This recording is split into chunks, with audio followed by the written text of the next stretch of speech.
Could you talk a little bit about the implications of plagiarising in the professions which are represented by the kind of the courses that students in natural sciences do? Yeah, sure. So, of course, a lot of students in natural sciences at Imperial go on to higher degrees and further education, higher education, in the science on STEM area.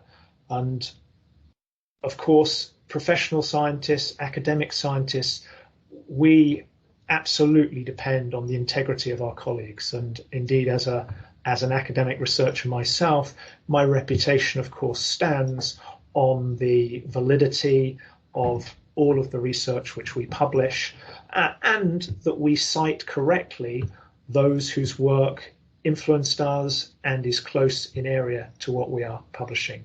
And so certainly as a professional scientist, in my case a chemist, it's absolutely critical. But I would say, whereas maybe 40% of our graduates do go on into higher education, of course the other 60% are going out into commercial and other activities, from teaching to banking. And I would say that in all professional spheres of life, integrity is absolutely critical. And so I think the concepts of scientific and academic integrity translate across to pretty much all of the professions which our graduates are going into, including, entrepreneurs setting up their own businesses. It's absolutely critical that one is aware of and correctly attributes prior work in the area. That's perfect. Thank you, Alan. Is there anything you'd like to add? Any tips you might have for our undergraduates on dealing with writing, with plagiarism, referencing?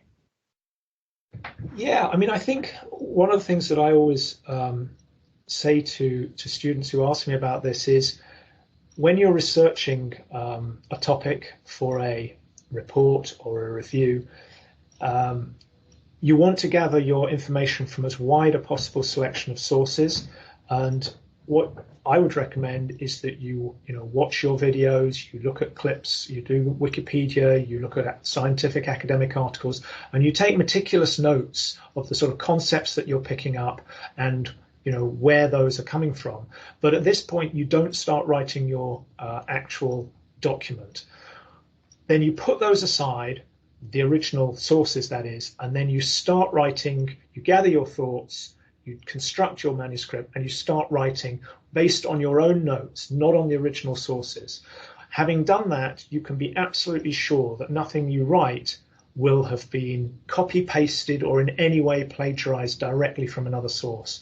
You can then go back in and put facts and figures in that sort of back up your general narrative by going back to the original sources, and make sure that you're absolutely citing the correct source for each fact, piece of information, diagram that you add.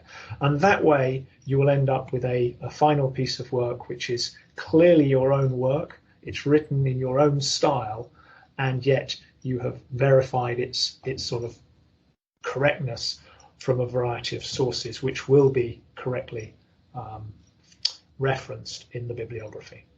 And of course, there are many ways of creating a bibliography, and that's usually you get advice on that from your tutor or whoever is setting the work for you.